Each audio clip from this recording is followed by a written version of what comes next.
Amém. Os irmãos podem se assentar. Sobre o que nós temos tratado aqui mesmo? Catolicismo romano. Eu não sei quanto a vocês, mas eu estou bastante empolgado e eu tenho aprendido aqui muito ao longo das nossas últimas aulas. E a questão é, você está ligado? Vocês estão comigo?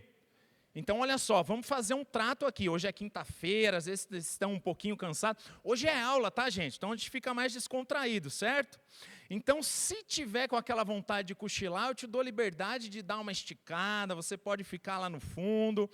Evita de roncar, porque aí pode atrapalhar o irmão do lado, tá? Outra coisa, evita de deixar cair a cabeça. Por quê? Porque o irmão pode achar que você está endemoniado, aí vai correr os diáconos. Então, vocês estão ligados? Estão comigo? Bom, nós estamos nessa série sobre o catolicismo romano. E se vocês estão aqui desde o início da nossa série, vocês já viram algumas aulas introdutórias. O pastor Ricardo falou sobre o fundamento, o início daquilo que seria um embrião ainda do catolicismo romano, lá atrás, nos antigos impérios, lembra disso? E depois nós vimos a sua formação mais oficial, por assim dizer, quando a igreja ela passou a ser parte do império. Houve uma união entre o Império Romano e a igreja. Primeiro, por meio do Edito de Milão, então Constantino, ele pôs fim às perseguições e algumas poucas décadas depois, Teodósio, ele instituiu o cristianismo como religião oficial do império. E a partir daí virou bagunça, a gente viu, então foram essas aulas iniciais. Nós vimos também um pouco sobre aquilo que a Igreja Católica acredita como sendo a tradição. Lembra disso? A tradição e a escritura no mesmo pé de igualdade. Nós também vimos um pouquinho sobre o papado, né? O que significa essa ideia do papado. Então, se você não veio na última aula, você perdeu.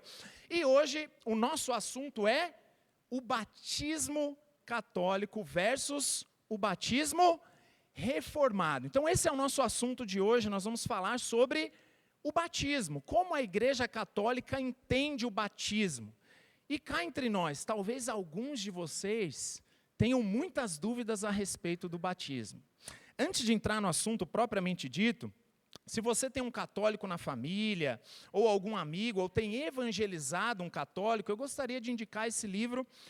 É um lançamento da editora Pronobis, eu ganhei de presente do pastor Jude Clay agora recentemente.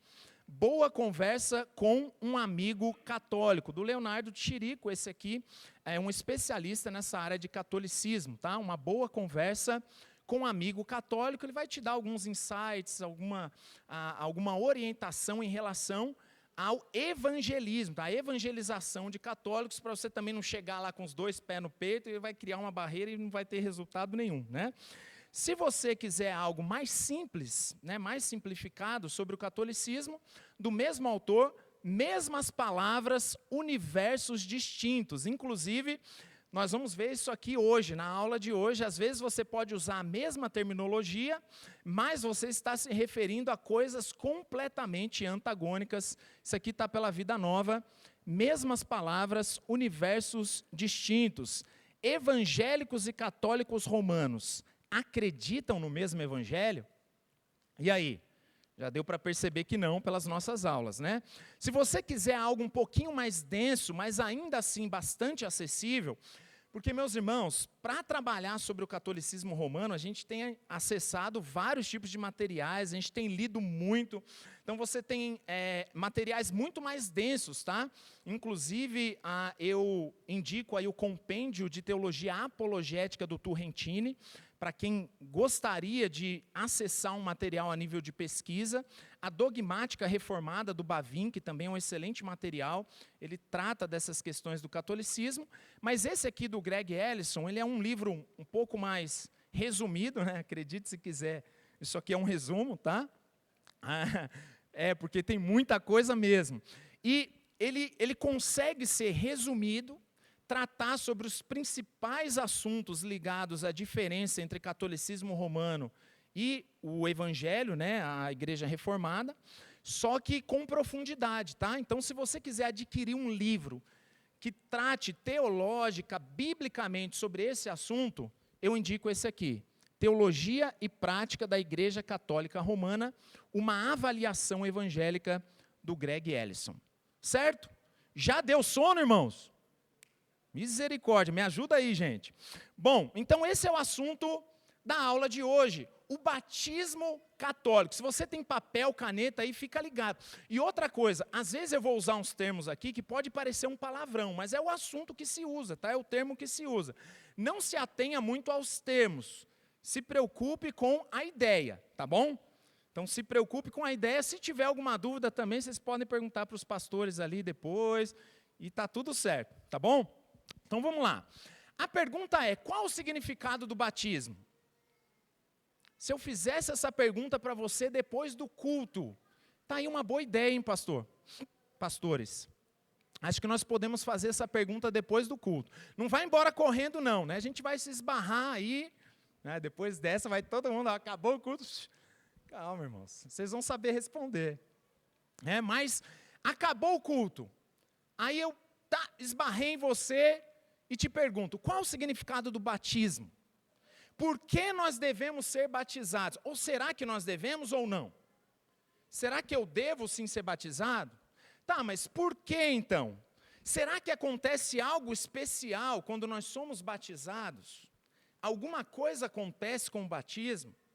Qual é a relação entre o batismo e a nossa salvação? Irmãos, batismo é algo central. Nós temos aqui, eu estou em cima de um batistério. Nós temos batismos. Talvez você tenha sido batizado. E a pergunta é, o que isso significa? Então, essas perguntas, elas podem muitas vezes refletir a dúvida de muitos quando nós pensamos a respeito desse sacramento, dessa ordenança do batismo. E muitos podem ter dúvidas, mesmo fazendo parte de uma igreja reformada, saudável, mas nem sempre externalizam as suas dúvidas, né? Você é daqueles que às vezes fica com vergonha de perguntar? Então não seja assim, tá, gente? Você tem alguma dúvida teológica, alguma dúvida bíblica, você tem aqui, um presbitério, um colegiado de pastores para quem vocês podem recorrer. Mas muitos podem ter dúvidas em relação a isso. Por exemplo, eu posso ser salvo e não ser batizado? Responda aí com você mesmo. Eu posso ser salvo. Eu creio em Jesus, eu estou salvo, então eu não preciso ser batizado. Eu posso ser salvo e não ser batizado? E se eu não posso ser salvo e não ser batizado, então o batismo tem poder de me salvar? E as dúvidas aumentam ainda mais quando nós pensamos na visão católico-romana do batismo. Então pode ser que você tenha muitas dúvidas a respeito desse assunto. E pode ser que eu não consiga sanar todas elas aqui nessa aula, né? E eu gostaria de enfatizar, na verdade, aquilo que é mais central a respeito do batismo. Por quê? Eu sei que soa meio clichê, né? A gente sempre fala aqui, como que é? O assunto é muito abrangente, nós poderíamos ter uma série de aulas sobre isso. E eu sei que vocês ouvem isso direto, né? Mas, meus irmãos, podem acreditar. O tema do batismo... Olha, eu li, pode acreditar, mas eu li páginas, dezenas de páginas para preparar essa aula. Só no Turrentini, que é o compêndio de teologia apologética, o espaço que ele reservou para falar sobre o batismo é muita coisa. A dogmática reformada é muita coisa. Greg Ellison aqui é muita coisa. Ou seja, de fato tem muito assunto. Nós poderíamos, por exemplo, ter uma aula aqui exclusiva sobre a teologia sacramental. Por quê? Porque, como nós vamos ver, é o sacramento, a teologia do sacramento que vai fundamentar a prática do batismo. Então, nós poderíamos ter uma aula específica sobre teologia sacramental. Nós poderíamos ter uma aula específica sobre a compreensão do batismo ao longo da história. Como que os apóstolos acreditavam ou pensavam no batismo? Como que os pais da igreja pensavam no batismo? Como que se pensava no batismo durante a Idade Média? Como que se pensava no século XIX, ou puritanos, ou reforma? Entende? Poderíamos facilmente ter uma aula sobre isso. Poderíamos ter uma aula específica sobre batismo infantil, que é o que nós chamamos de pedobatismo, e credobatismo, que é o batismo por profissão de fé. A gente poderia ter uma aula especificamente sobre isso. Ou seja, de fato o assunto é bastante abrangente. Então, a nossa aula aqui, ela é obviamente um pouco mais panorâmica, E qual que é a minha ideia? A minha ideia é apresentar a administração do batismo pela igreja romana, católica romana, a partir da maneira como eles fundamentam a teologia deles do batismo. Tá?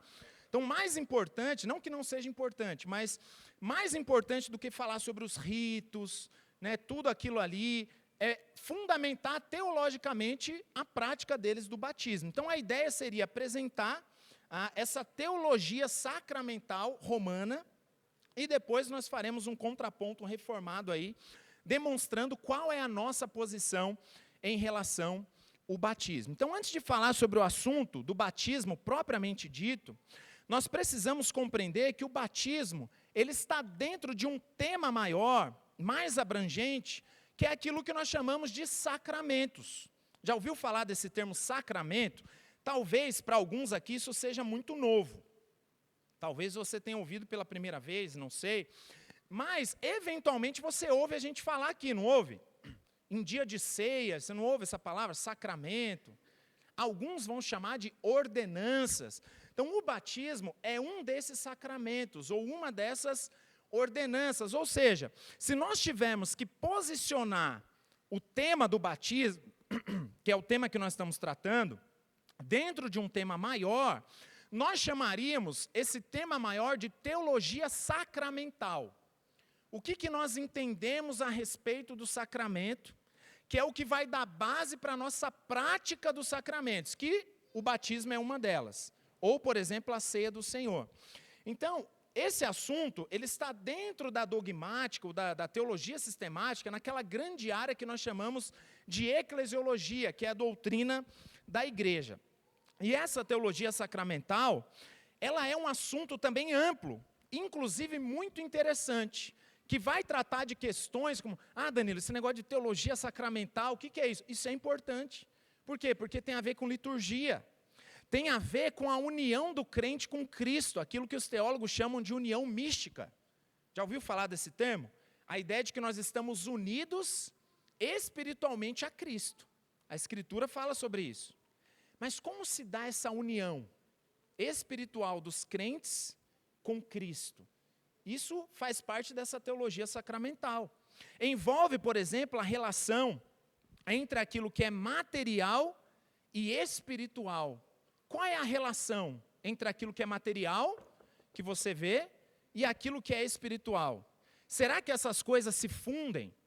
Será que elas se confundem? Aquilo que é material possui aquilo que é espiritual? Ou será que aquilo que é material é apenas representativo? Aí você fala, nossa, Danilo, mas nada a ver, para que eu vou querer estudar isso? Fala, é verdade, é isso que você está pensando, né? Irmãos, nós vamos ver, por exemplo, a doutrina da transubstanciação católica.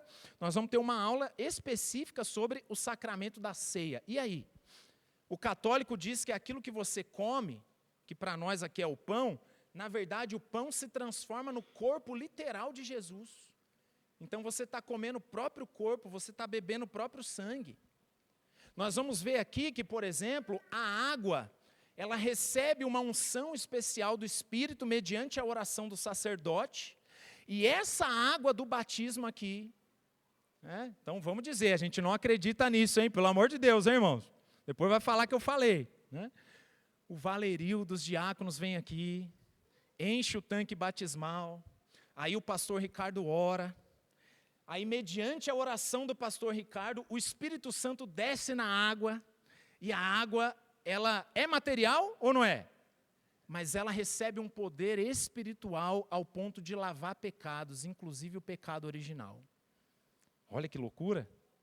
Então, e a gente vai ver que isso tem a ver com a teologia sacramental católica. Então, tem a ver com essa relação entre aquilo que é material e imaterial.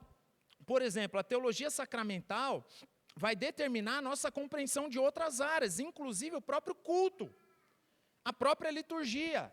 Você sabia que o culto, a nossa ideia de culto, está dentro dessa área que nós chamamos de teologia sacramental? Tá, Danilo, mas para mim está meio abstrato esse negócio. Como assim? Bom, uma liturgia sacramental, Máximo, por exemplo, o confessor, que é um pai da igreja, ele chamou isso de mistagogia. Essa liturgia onde a presença de Deus está presente. Por exemplo, Nós cremos que quando nós cultuamos, o próprio Deus está presente? Amém? Estão com medo, né? Nessas horas você fica meio com medo de estar falando uma heresia. Não é concílio não, irmão, já passou. Estamos tudo em paz, né? Deus está presente? Sim. O Senhor Jesus está presente? Sim. Mas a questão é, como que o Senhor Jesus ele está presente na igreja? Como que o Senhor Jesus está presente no cosmos, se ele subiu ao céu e está sentado à destra do Pai Todo-Poderoso? Inclusive, ele disse que vai voltar para nos resgatar, não vai? Como que ele vai voltar? Se ele vai voltar é porque ele não está aqui, é ou não é? Agora vocês estão com medo. Mas olha só, irmãos, que interessante. O mesmo Jesus que está à destra do Pai Todo-Poderoso, ele disse: eis que estarei convosco todos os dias até a consumação dos séculos. João, lá nas cartas de Apocalipse, ele fala que Jesus ele anda no meio da igreja. Então a pergunta é, como que ele pode estar à destra do Pai e ao mesmo tempo presente entre nós quando nós cultuamos e nós cremos nisso, amém? Agora, como explicar esse negócio? É assunto para uma outra aula, mas esse aí seria um assunto para uma outra aula. Mas qual que é o ponto? O ponto é que todos esses assuntos estão, de certa forma, relacionados ao quê? Teologia sacramental. A relação entre aquilo que é material e espiritual. A presença de Deus nos sacramentos, né, que é o batismo, a ceia do Senhor, a presença de Deus no culto. Então percebe como a teologia sacramental é o que vai fundamentar a prática dos sacramentos. O que é o sacramento? Nós cremos em pelo menos dois, o batismo e a ceia. Como nós batizamos? Como nós participamos da Santa Ceia? A nossa prática vai ser determinada por aquilo que a gente acredita em termos de teologia sacramental. É isso que eu gostaria que os irmãos entendessem. Vocês estão comigo? Está indo rápido demais? Tranquilo? Então, por exemplo, além do batismo, um dos sacramentos é a Santa Ceia. Como que nós podemos, ao mesmo tempo, comer o corpo de Cristo e beber o seu sangue? Porque Jesus diz, quem não comer do meu corpo e não beber do meu sangue, não tem parte comigo, não tem relação nenhuma comigo. Como que nós comemos do corpo e bebemos do sangue se nós estamos comendo pão e bebendo vinho?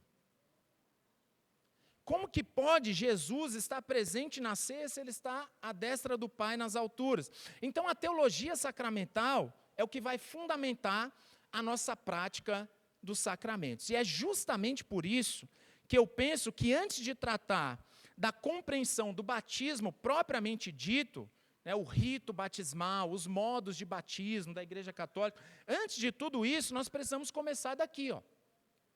O batismo dentro da teologia sacramental. E um primeiro ponto é saber distinguir o que nós queremos dizer quando nós nos referimos a sacramento. Isso aqui é importante. Isso aqui é muito importante.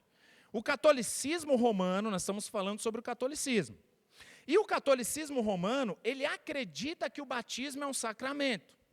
E nós aqui na Igreja Reformada, Semente da Vida, também nos referimos ao batismo como um sacramento. Você já ouviu a gente falar isso aqui várias vezes. Agora, a questão é, me ajuda aí, gente. Mesmas palavras, universos distintos. Agora, a questão é, quais são os sacramentos? O que eles significam? Aí muda tudo. Antes de descrever a teologia sacramental romanista aqui, da Igreja Católica Romana, uma coisa precisa ficar muito clara para nós, preste atenção nisso. Não é porque nós acreditamos que o batismo e a Santa Ceia sejam sacramentos, a gente vai explicar isso, não é porque a gente chama esses elementos, esses ritos de sacramento, que nós acreditamos na mesma teologia romanista que dá base para aquilo que eles acreditam sobre o sacramento. Está claro isso? A mesma terminologia não implica necessariamente a mesma compreensão. Então, cuidado. Ah, mas pastor, lá na Igreja Católica, eles também acreditam que o batismo é um sacramento, então está tudo bem. Não.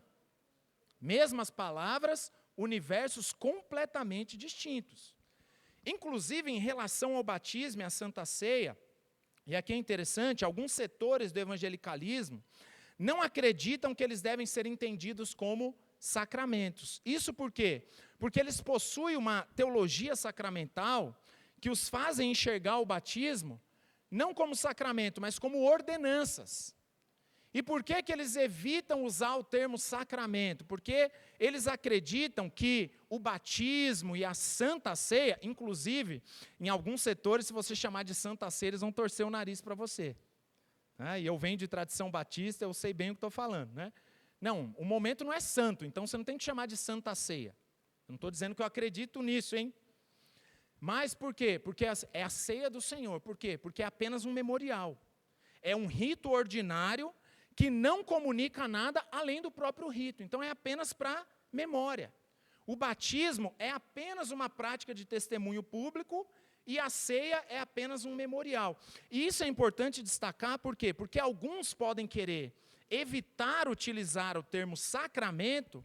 Por quê? Porque imagina que pelo fato da gente usar o termo, a gente já concorda com toda a teologia sacramental católica, mas não tem nada a ver uma coisa com a outra. Não é porque nós utilizamos o termo sacramento que nós possuímos a mesma teologia sacramental dos romanistas. Está claro isso? Isso aqui precisa ficar muito claro, hein?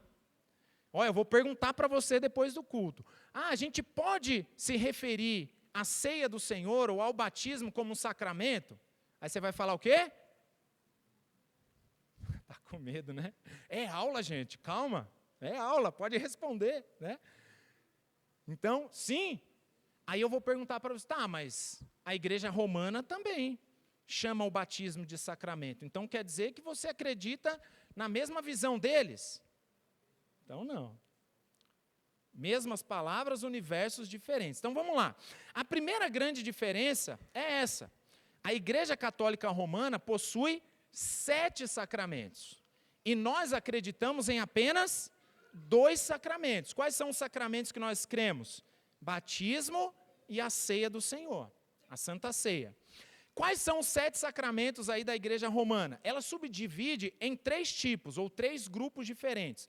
Primeiro são os sacramentos de iniciação cristã, que é o batismo, ficou meio fraco, né?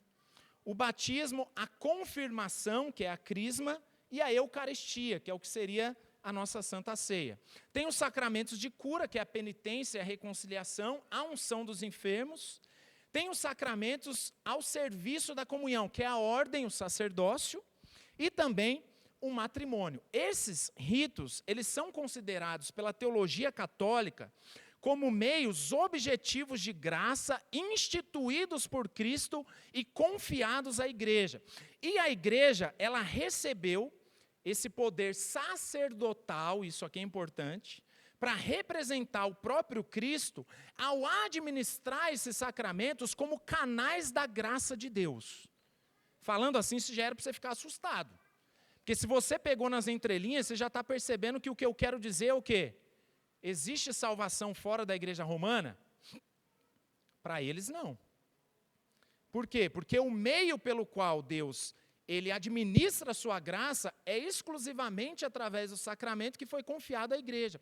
E por que nós, reformados e evangélicos, reconhecemos apenas 2 sacramentos e não 7, como os romanistas? A tradição reformada, ela acredita o quê? Que sacramento, no seu sentido estrito, ele deve cumprir alguns critérios fundamentais. Então não é porque alguma coisa é louvável até, por exemplo, a unção dos enfermos lá de Tiago 5, unção com óleo, né? Não é porque algo está na Bíblia que imediatamente a gente deve entender como um sacramento. E a teologia reformada, ela tem um filtro, ela estabelece um critério. E quais são esses critérios fundamentais? Pelo menos 3. Um deles, para que seja um sacramento, precisa ser instituído explicitamente por Cristo no Novo Testamento. Então, o próprio Senhor Jesus tem que dizer, olha, faça isso como uma ordem, como um mandamento, sempre até que eu venha. É o primeiro critério. Segundo, precisa conter um sinal visível ligado a uma promessa espiritual. E terceiro, ser dado à igreja para observância contínua até a volta de Cristo. E quando nós olhamos para esses sacramentos aí, à luz das Escrituras, e a partir desse critério, nós observamos que apenas 2 se enquadram como sendo de fato os sacramentos a serem observados. Primeiro, o batismo, que foi instituído por Cristo lá em Mateus 28, e a ceia do Senhor, que para eles entendem como Eucaristia, que foi instituído lá em 1 Coríntios 11, Mateus 26. Ou seja, existe um critério para que algo seja determinado, um rito seja determinado como sendo um sacramento. E por que nós não reconhecemos os outros cinco? Porque, embora sejam práticas, às vezes até importantes na vida cristã, elas não são instituídas pelo próprio Cristo, como algo a ser observado até que Ele venha. Elas não trazem um sinal visível estabelecido por Jesus para ser praticado universalmente, ou seja, não faz sentido. A crisma ou a confirmação, não há nenhuma instituição explícita disso na Escritura, no Novo Testamento.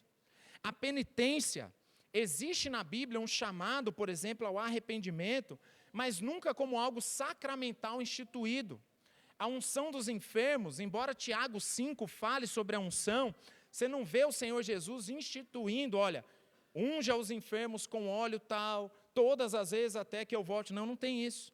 A ordem, que seria o quê? O ministério, né? Então o ministério pastoral, por exemplo, é bíblico, mas não é um sacramento instituído por Jesus, né, como uma graça sacerdotal, não é isso.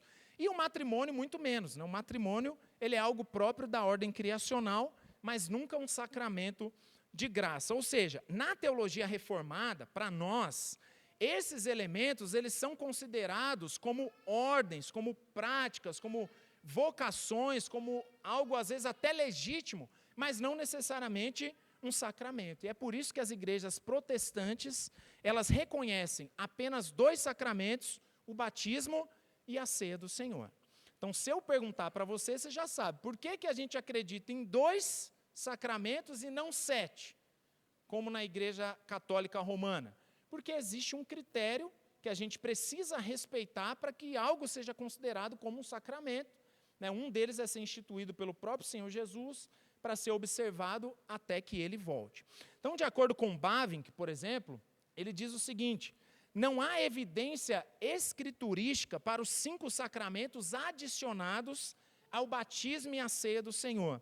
Para os protestantes, os 2 sacramentos instituídos por Cristo e aceitos em fé são suficientes para possuir todo Cristo, com sua perfeita justiça e santidade, pois não é o número de sacramentos que é decisivo, mas a instituição de Cristo e a plenitude de graça que Ele comunica em um sacramento. Certo? Então nós cremos em apenas 2 sacramentos e não 7 como na Igreja Romana. Mas, e se eu dissesse para você que a quantidade de sacramentos é o menor dos problemas? Isso ainda seria o menor dos problemas. Porque além das quantidades, né, da quantidade de sacramentos, a diferença mais substancial entre a compreensão católica romana e reformada dos sacramentos está naquilo que eles comunicam.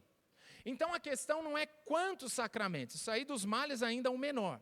Mas a pergunta é, o que os sacramentos comunicam? Ou seja, de maneira simples, você está comigo? Para a gente estar na mesma página aqui, ó, fica ligado. De maneira simples, nós precisamos responder, o que acontece quando um sacramento é ministrado? O que acontece quando a gente participa da ceia, gente? O que acontece quando a gente é batizado? Já parou para pensar nisso? Nós sabemos, presta atenção, nós cremos nisso, que Deus, Ele comunica a sua salvação a nós. Ele comunica a sua bem-aventurança ao homem caído, seu caráter gracioso. Ou seja, Ele nos dá a sua graça, certo? Deus comunica a sua graça conosco. Ele escolheu comunicar a sua graça conosco. E, obviamente, que essa graça e todos os benefícios dessa graça, elas foram, ou os benefícios foram conquistados por quem? Por Jesus na cruz, certo? Você é alvo da graça de Deus? Tem dúvida disso? Não, né? Estou perguntando, vocês estão com uma cara de que estão com medo de responder? Né? Vocês são alvo da graça de Deus? Sim. Essa graça foi conquistada por Cristo na cruz. Deus, Ele comunica essa graça com você, certo? Então a gente está tranquilo, na mesma página. obviamente que esses benefícios dessa graça se dá pelos méritos de Cristo, essa é a questão. E o Senhor Jesus, Ele é quem distribui essa graça em forma de aliança. E isso é importante. Deus sempre faz uma aliança ao comunicar a sua graça conosco. Isso aqui faz toda a diferença. Vou repetir. Deus sempre faz uma aliança ao comunicar a sua graça conosco. Isso desde o jardim. Essa graça é compartilhada em forma de aliança. E a comunhão daqueles que recebem essa graça é aquilo que nós chamamos do quê? De igreja, de comunidade cristã. Então, nós como igreja, nós estamos em comunhão uns aos outros, pelos méritos de Cristo. Por quê? Porque nós somos alvo da sua graça. Deus comunica a sua graça conosco. Sem isso não haveria salvação, sem isso não haveria comunhão, nem com Ele, nem uns com os outros. Entende isso? Está claro isso? Deus comunica a sua graça. Agora, a graça, ela é conquistada e concedida por meio da obra de Cristo, através da sua morte e a sua ressurreição. É Cristo quem conquista. Agora a questão é, ao comunicar os benefícios dessa graça, Cristo, Ele usa meios para isso? Então, Cristo comunica a sua graça conosco. E ao comunicar essa graça, Ele usa meios para isso?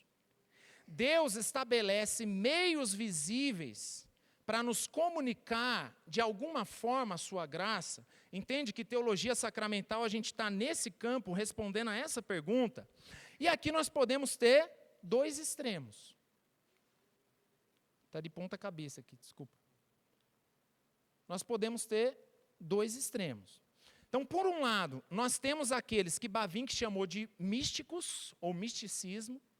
O Turrentini chamou de socinianos, que era um grupo contemporâneo a ele. Aqui a gente está pensando lá, século XVII. E existe também uma ala mais radical da reforma, conhecida como anabatistas, e também os remonstrantes. Remonstrantes, para quem conhece um pouquinho de sínodo de Dort, doutrinas da graça, né? Então, esse pessoal está desse lado aí, é uma posição mais racionalista. Eles vão responder a essa pergunta. Qual é a pergunta que eu fiz? Se estiver com sono, dá uma esticada. Qual é a pergunta que eu fiz? Ao comunicar os benefícios da sua graça, Deus usa meios para isso? Esse grupo vai dizer que não. Deus não usa meios visíveis para isso. Por quê? Porque eles vão afirmar que a graça não depende de sinais e ações externas. Por quê? Porque ela não está ligada a esses sinais e ações. Então, de acordo com essa posição, como diz o Bavinck, é somente o próprio Deus, ou Cristo em nós, o Espírito, ou a palavra ou luz interior que efetua a graça nos seres humanos. E a palavra e o sacramento não podem fazer mais do que apontar essa graça interna ou descrevê-la. O sacramento só pode tornar externamente visível aos nossos olhos aquilo que Cristo concedeu internamente por meio do Espírito. Ou seja, essa é uma posição mais racionalista, como interpretada pelos socinianos, os remonstrantes, que vê os sacramentos apenas como preceitos cerimoniais ou como memoriais ou atos de confissão.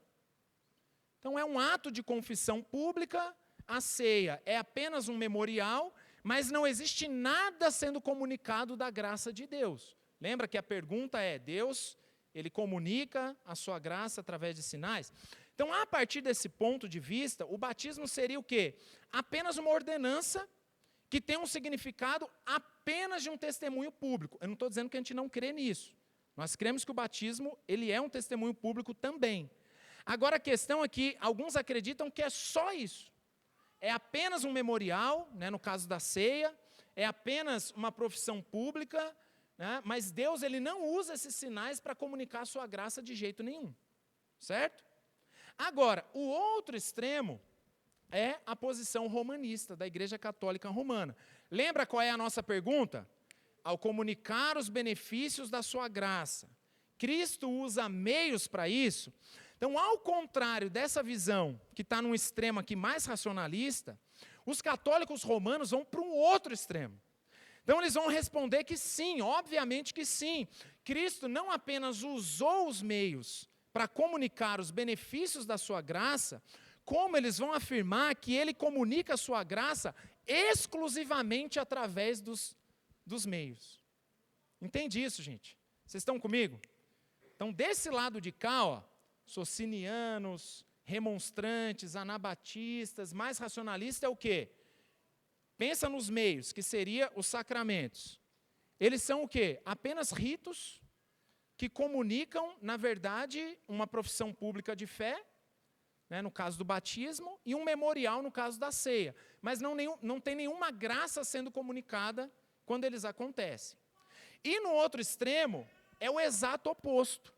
A graça de Deus, ela está absolutamente ligada aos sacramentos, ao ponto de que a salvação está ligada exclusivamente à prática dos sacramentos.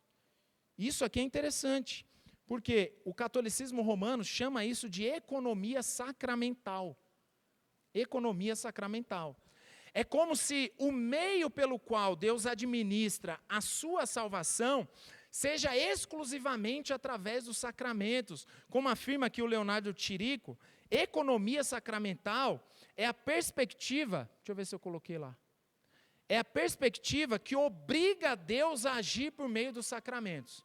Então imagina, Deus não só comunica a sua graça através dos sacramentos, desses meios, mas os sacramentos é a única forma de Deus demonstrar a sua graça.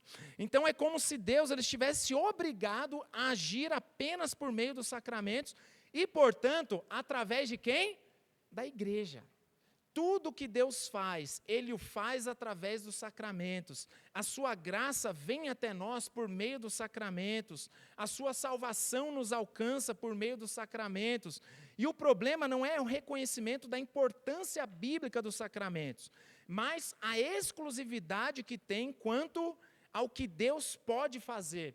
Aí ele afirma, no plano de fundo dos sacramentos, há sempre a igreja a administrá-los, possuindo, portanto, papel fundamental na mediação entre as ações de Deus. Você percebe a gravidade disso? De acordo com a teologia sacramental romana, da Igreja Católica Romana, de acordo com essa visão, a salvação é administrada exclusivamente através da igreja. É um exclusivismo. E para entender isso, nós precisamos compreender aquilo que dá base para essa teologia sacramental católico-romana. E o que dá base para essa teologia é o que eles entendem a respeito da liturgia, que basicamente diz respeito à sua compreensão daquilo que o Novo Testamento chama de mistério. Sabe aquele mistério das boas novas de Jesus que foi revelado?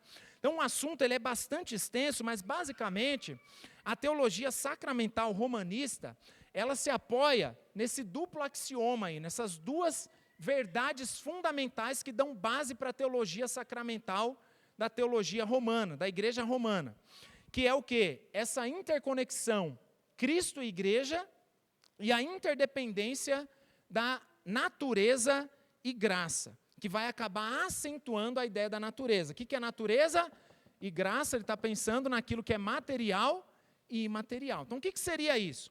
Essa interconexão Cristo-igreja, não precisa lembrar dos nomes, mas é aquela compreensão de que a igreja romana, ela entende que a igreja visível é o perfeito meio de graça de Deus, é uma espécie de sacramento por excelência. Através da igreja, Deus, ele continua a sua obra de salvação, como se a igreja fosse a plenitude de Cristo na terra. Isso aqui é algo sério. A igreja não é apenas o corpo de Cristo, mas é o corpo, é a cabeça. A igreja é a representante do próprio Cristo encarnado, como se a obra da expiação ainda estivesse acontecendo através da igreja, irmãos. Olha a gravidade disso. A igreja é Cristo na terra como uma espécie de representante sacerdotal. A mesma função de Cristo na cruz é a função da igreja na terra. E, olha só, não estou dizendo que a igreja não seja importante, tá? A gente vai ver isso. Mas, olha até que ponto eles chegam. O Greg Ellison, ele vai falar, por exemplo, nesse livro, que como uma continuação da encarnação de Cristo, Através da liturgia, a Igreja Católica atua como um sacerdote que revela a graça divina que está encoberta, mas que ela revela e faz mediação. É a igreja fazendo mediação entre Deus e os homens.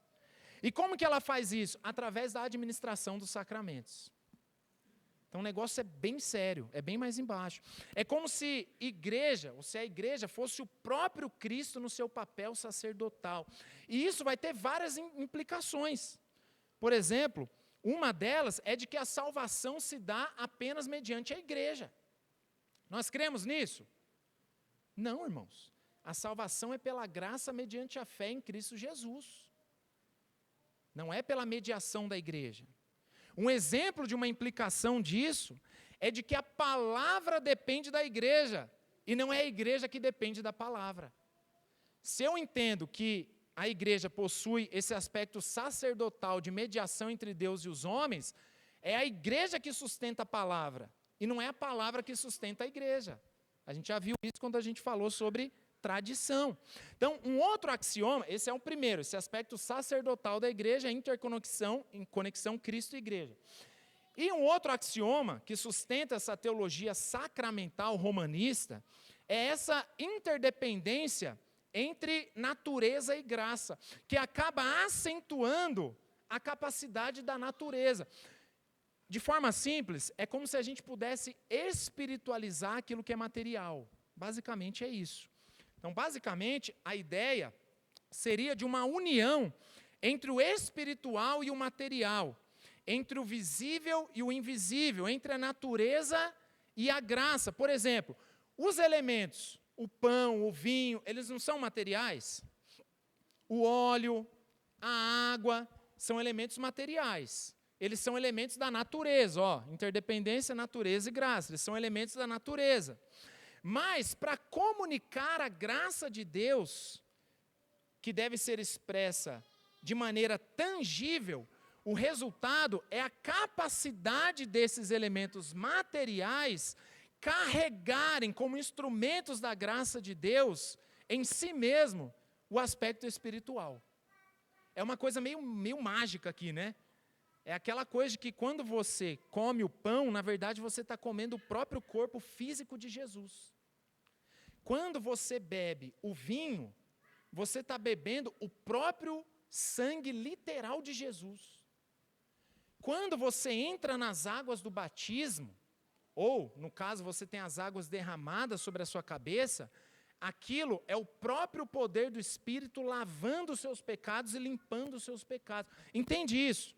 Os elementos naturais, eles são elevados para comunicar aquilo que eles representam, para comunicar uma graça espiritual. Isso aqui é um dos pilares da visão sacramental romana. É por isso que os romanistas acreditam na transubstanciação, por exemplo, que ao invés, que a gente vai ver isso em detalhes, mas ao invés de comer o pão e o vinho, o que se come é o próprio corpo literal de Jesus, é o próprio sangue literal. Por quê? Porque partindo desse princípio da relação natureza e graça, a partir da economia sacramental romanista, como nós vimos, o elemento natural, ele é elevado a um status espiritual e ele comunica aquilo que ele representa. E em se tratando de batismo, o que isso significa? Significa que a água do batismo é elevada, certo? Vocês estão comigo no raciocínio? Interdependência, natureza e graça. Então, a água do batismo é elevada espiritualmente, ela é capacitada para comunicar aquilo que ela representa. O que a água do batismo representa? A lavagem dos pecados.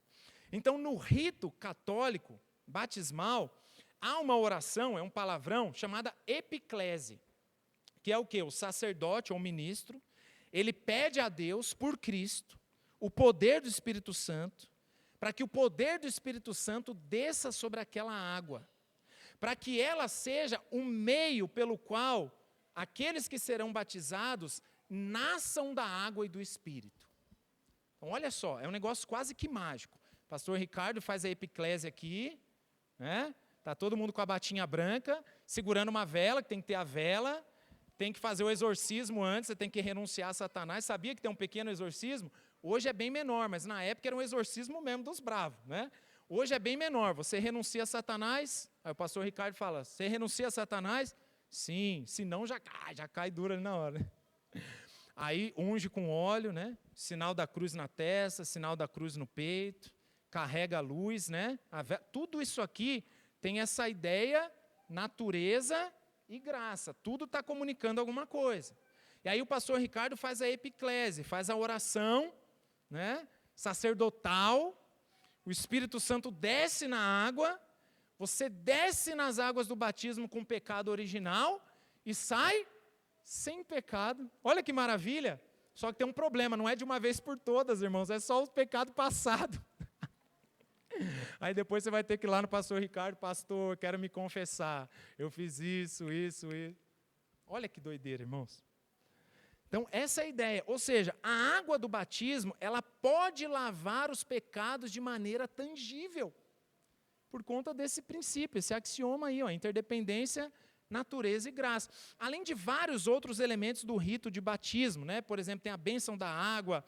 Isso era muito mais comum antigamente, alguns elementos continuam, né? A invocação do Espírito sobre a água, a oração para que a água receba virtude regeneradora, o exorcismo, a unção, o sal consagrado, isso era muito comum no século XVII, né? Hoje em dia você vê essas igrejas neopentecostais, esse negócio de sal já é antigo, né? Sopro sacerdotal, e tinha um monte de coisa, né? Turrentini, por exemplo, ele observa que o sacerdote, ele ora para que Deus infunda na água a graça do Espírito. Olha que loucura. Ou seja, existe um poder sacramental no próprio elemento, no caso aqui, a água. E esse é um ponto que eu gostaria de destacar. A teologia sacramental da Igreja Católica Romana, ela atribui um poder sacramental aos elementos e ao rito sacramental em si. Então, o poder está nos próprios elementos. Justamente por conta desse princípio, né, de natureza e graça, dentro dessa economia da salvação sacramental romana, o elemento natural ele é elevado para um status espiritual. E isso independe da fé daquele que participa do sacramento. Gente, olha que loucura. Se o poder está no elemento, o elemento que eu estou falando é a água, não é o elemento... Né? O elemento é aquele miserável que está sendo batizado. Não, o elemento é a água, tá? Então imagina o seguinte, se o poder está no elemento que é a água, gente, a fé de quem está sendo batizado é o menos importante. É o menos importante. A fé daquele que participa do sacramento, como uma espécie de graça que é infundida através do elemento, não é muito importante. Olha só, a graça infusa, já ouviu esse termo, palavrão?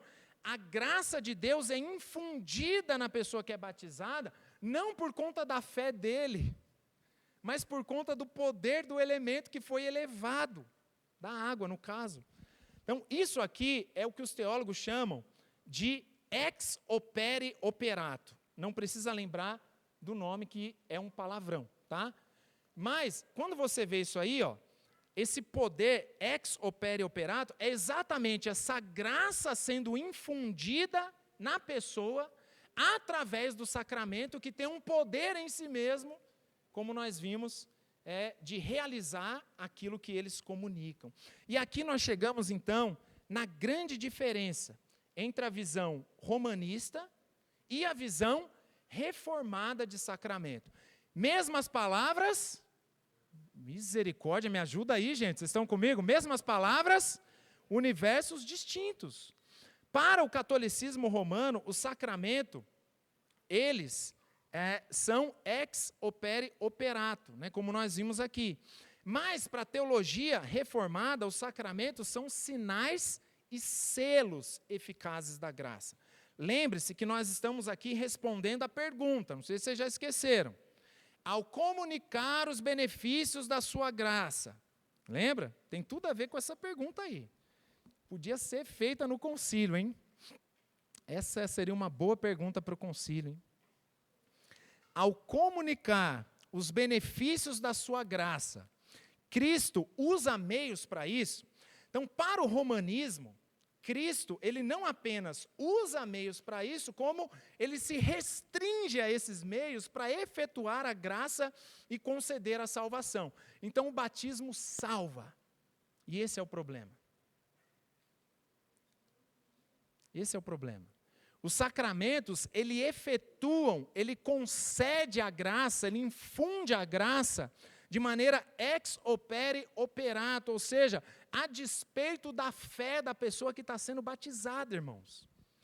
E aqui, Concílio de Trento, seção 7, cânones 6, 7 e 8, é tudo isso que está dizendo. Primeiro, eles contêm a graça que significam.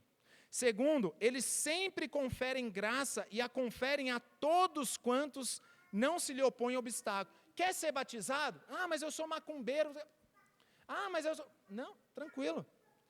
Por quê? Terceiro, ela é conferida ex opere operato. Isso está no Concílio de Trento. Ou seja, por virtude da ação externa, sem qualquer ação, devoção, piedade ou fé, ou qualquer outra preparação da parte daquele que o recebe. Olha, gente, você não precisa ter fé. Você entrou na água, você já sai com seu pecado perdoado. Inclusive, quem não crê nisso, lá no cânone 8, né, eles, obviamente, Concílio de Trento, vocês sabem que é o chamado Concílio de Contra-Reforma, foi logo depois da Reforma Protestante. Então, a Reforma Protestante estava ali, efervescendo na Europa, eles se reuniram no Concílio de Trento. Aí no cânone 8 eles já direcionaram direto para os reformados. Olha, se vocês não disserem que o sacramento é ex opere operato e que somente a graça é suficiente para a salvação, vocês sejam anátemas. Chamaram a gente de anátemas. Por quê? Porque a gente crê na salvação pela graça. Percebe o tamanho da loucura, gente? Pela lógica romanista, a salvação não depende da fé de quem está sendo batizado, mas do próprio rito, que tem o poder de comunicar a graça por si mesmo, de infundir a graça. E aqui nós chegamos no grande problema, e a principal diferença, então, entre o batismo da Igreja Católica Romana e o nosso batismo aqui reformado, que é a chamada regeneração batismal.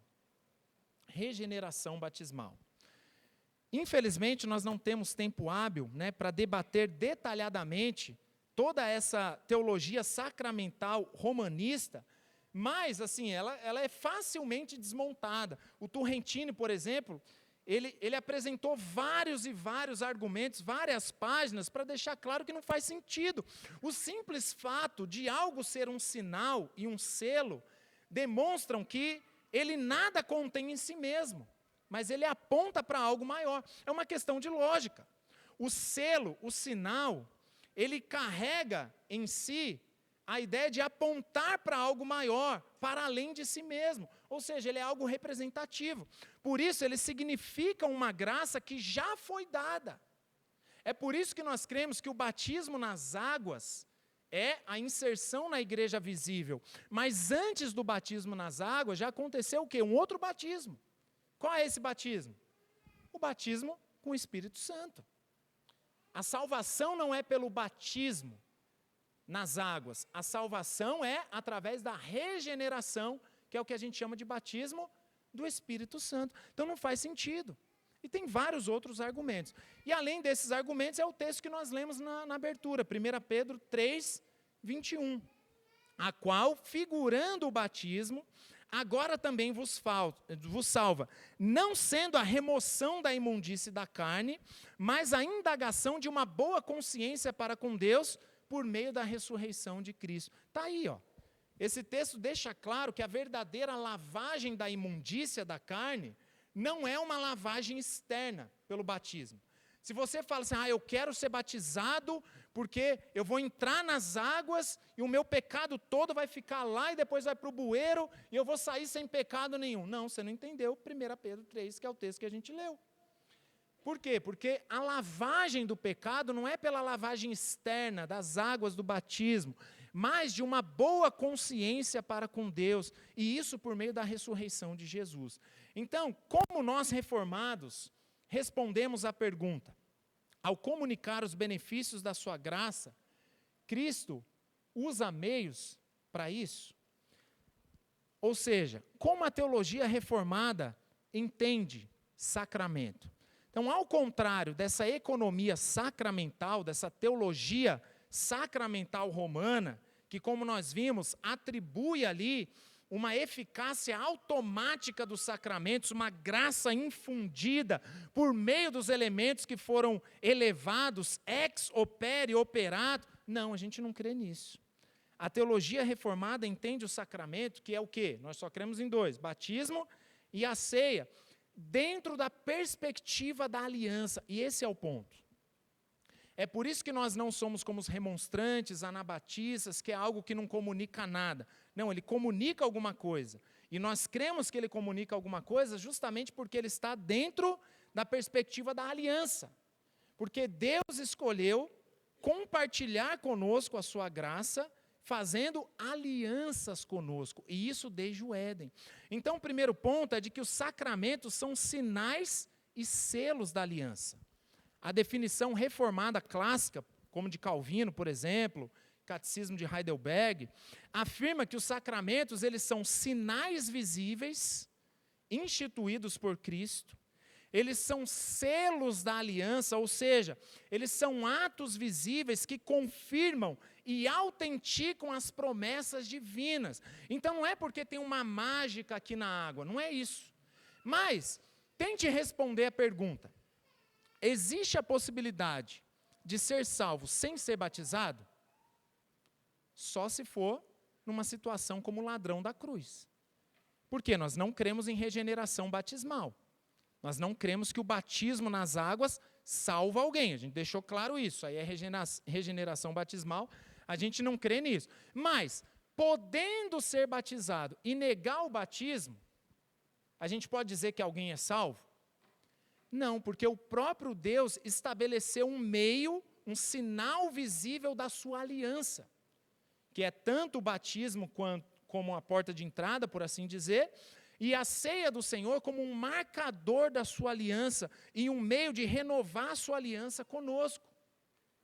Então, a gente precisa entender o batismo e a ceia dentro da perspectiva da aliança. E por isso a gente pode compreender que eles são sinais e selos visíveis. E meios de graça no sentido de que ele não possui um poder inerente a si mesmo, ao próprio rito, não é isso, mas sim pela ação do Espírito Santo, por meio da fé daqueles que participam. Então, eles não são meros símbolos vazios. A gente tem que tomar cuidado para não banalizar também o batismo, para não banalizar a Santa Ceia. A gente chama de santa, por quê? Porque o momento é santo mesmo. Não é porque tem uma... se eu falar que é santo, eu estou sendo sacramentalista, romanista. Não, não é isso. Mas é um meio estabelecido pelo próprio Deus para renovar a nossa fé. E dentro do aspecto da aliança, é um meio de graça, renova a nossa esperança. Então, eles significam espiritualmente aquilo que Deus promete. E ele sela ao crente aquilo que Deus concede. É um selo estabelecido pelo próprio Senhor Jesus. É por isso que é um meio de graça. Segundo, os sacramentos envolvem obediência e testemunho público. Então, a teologia reformada, ela reconhece que o batismo é, entre outras coisas, um ato público de entrada visível na comunidade da aliança. É um ato de obediência, testemunho diante da igreja. A ceia, por exemplo, ela é também um memorial. Sim, porque Cristo disse, fazer isso em memória de mim. Mas elas não se reduzem apenas ao testemunho e ao memorial, mas elas também têm uma dimensão espiritual real, como um meio de graça. Por quê? Porque através daquele sacramento, Deus estabeleceu que Ele vai manter a sua aliança conosco, como um meio visível de renovação dessa aliança.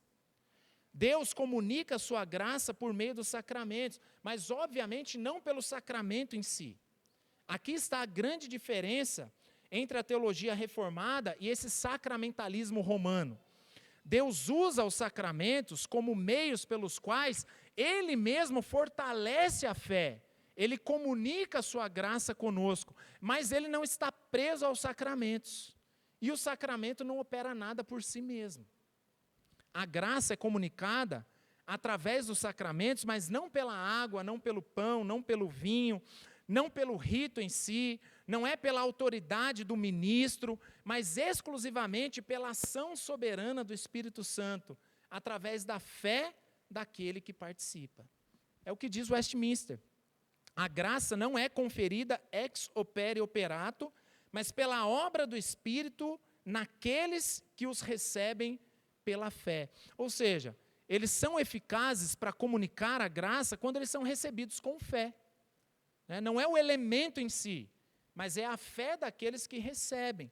Não a fé no sacramento, como alguns fazem, mas na fé em Cristo e naquilo que está sendo representado através do sacramento. E por isso eles fortalecem a fé, confirmam visivelmente a promessa, reafirmam a nossa inclusão na aliança e nos lembram da obra consumada de Cristo. E um meio interessante para a gente compreender o sacramento dentro da teologia reformada é entender que ele está dentro do contexto da aliança e da ordem salutis, que é a ordem da salvação.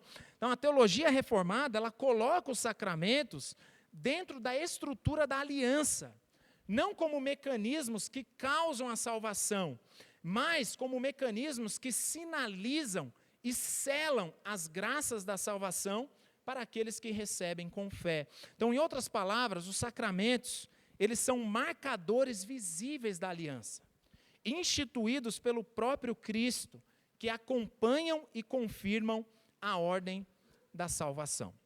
Bom, meus irmãos, nós teríamos muita coisa para falar, mas o principal que nós temos que ter em mente, em termos de diferença entre aquilo que nós acreditamos como batismo e aquilo que a Igreja Romana acredita como batismo. Primeiro, está dentro de uma teologia maior que nós chamamos de teologia sacramental. Eles creem em 7 sacramentos, nós cremos em 2, mas a quantidade dos males é o menor. O que é o pior?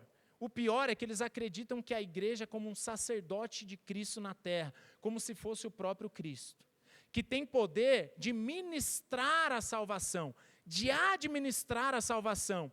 E ele faz isso, a igreja faz isso, exclusivamente através dos sacramentos. E quando o sacramento opera, é como se o próprio Cristo estivesse operando através da igreja.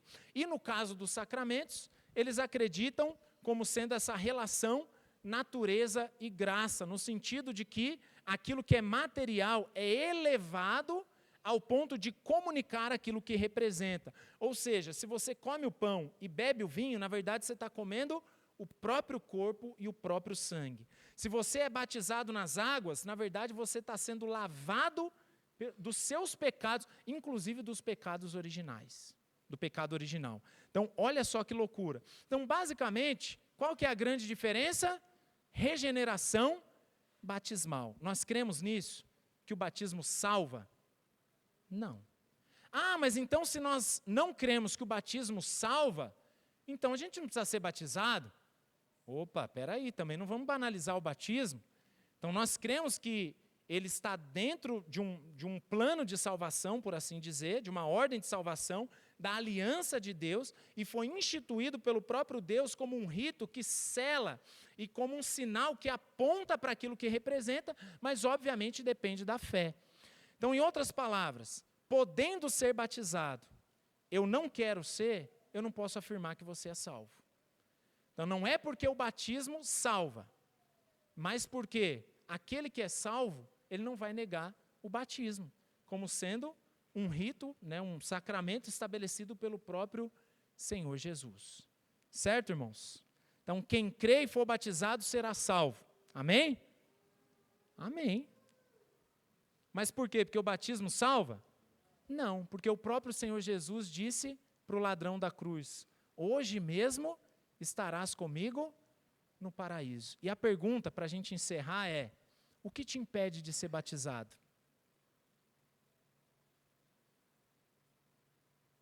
Se você crê no Senhor Jesus como Senhor e Salvador, o que te impede de ser batizado?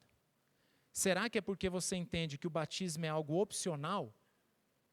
Ah, eu sou batizado se eu quiser, se eu não quiser não tem problema. Não. É um mandamento, é um sacramento, é uma ordem estabelecida pelo próprio Senhor Jesus. Então, se você crê no Senhor Jesus de todo o coração, se você se arrepende dos seus pecados, o próprio Senhor Jesus, que conquistou a salvação, por assim dizer, na cruz, por meio da sua obra redentiva, na cruz do Calvário, a sua morte, a sua ressurreição, é o mesmo Senhor Jesus que disse: quem crê e for batizado será salvo. Porque envolve um testemunho público de fé. E se você não está disposto a reconhecer a sua fé publicamente, em obediência ao mandamento de Jesus, pode significar que, na verdade, aquilo que ele representa não é uma realidade na sua vida. Talvez você nunca tenha sido salvo e regenerado pelo Espírito Santo. Então, o batismo, apesar dele não salvar, no sentido de que a gente não acredita em regeneração batismal, aquele que de fato é salvo, ele não pode negar o batismo.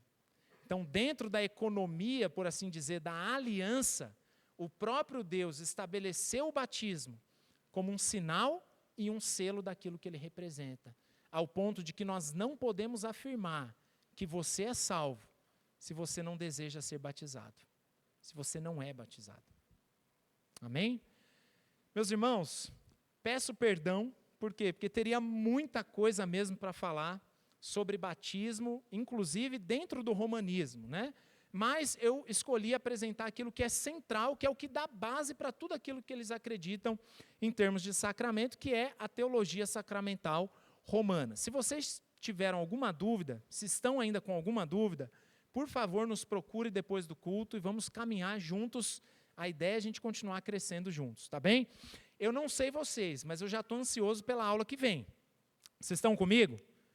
A aula que vem nós vamos falar sobre o que mesmo? Transubstância. Nossa, o negócio vai ser bom, hein, gente? Então, todo mundo aqui na quinta-feira que vem, hoje nós falamos sobre o batismo, nós vamos ver sobre a ceia, Santa Ceia, ou o que eles chamam de Eucaristia, e tem um pouco a ver ainda com esse assunto da teologia sacramental. Vamos colocar em pé, feche seus olhos, vamos orar, agradecer a Deus por este momento juntos. É uma alegria, né? Uma dádiva do Senhor estarmos juntos aqui quinta-feira após quinta-feira, orando juntos, louvando juntos, aprendendo juntos, encorajando uns aos outros, até que o Senhor Jesus volte. Vamos orar? Senhor Deus, muito obrigado, porque o Senhor é bom, porque a sua misericórdia dura para sempre, porque apesar de nós, o Senhor escolheu nos salvar e demonstrar o seu amor enviando o seu Filho, Jesus Cristo, nosso Senhor, para morrer naquela cruz maldita em nosso lugar, aquela cruz que era nossa, Senhor, porque nós pecamos, mas o Senhor Jesus não. Ele era sem pecado, e mesmo inocente, mesmo sem cometer nenhum tipo de pecado ou transgressão, ele morreu como um malfeitor, para assumir o nosso lugar, para levar a nossa culpa, e para imputar a nós a sua justiça. E por isso nós te louvamos, Senhor, por essa salvação que foi conquistada na cruz do Calvário. E o Senhor nos dá a dádiva, Senhor, de demonstrar que nós cremos em Ti e confessar publicamente a nossa fé através do batismo. O Senhor nos dá a graça de participarmos do Senhor Jesus por meio dos elementos, o pão e o vinho, que renova a nossa fé, renova a nossa esperança, que firma, que sela aquilo que representa o sangue da nova aliança em Cristo Jesus. Obrigado, porque por meio do sacrifício de Jesus, nós fazemos parte do corpo de Cristo, da família do Senhor, e por isso nós te louvamos. Obrigado, Senhor, pela aula de hoje, obrigado pela vida de cada um dos meus irmãos, e que o Senhor nos leve em paz aos nossos lares, nos dê um restante de semana abençoado na presença do Senhor, que o Senhor nos livre do mal e nos abençoe em nome de Jesus. Amém. Com os olhos fechados, que a maravilhosa graça do Senhor Jesus Cristo, o amor de Deus, o nosso Pai, que a comunhão e as doces consolações do Espírito Santo estejam sobre o teu povo. Digamos juntos,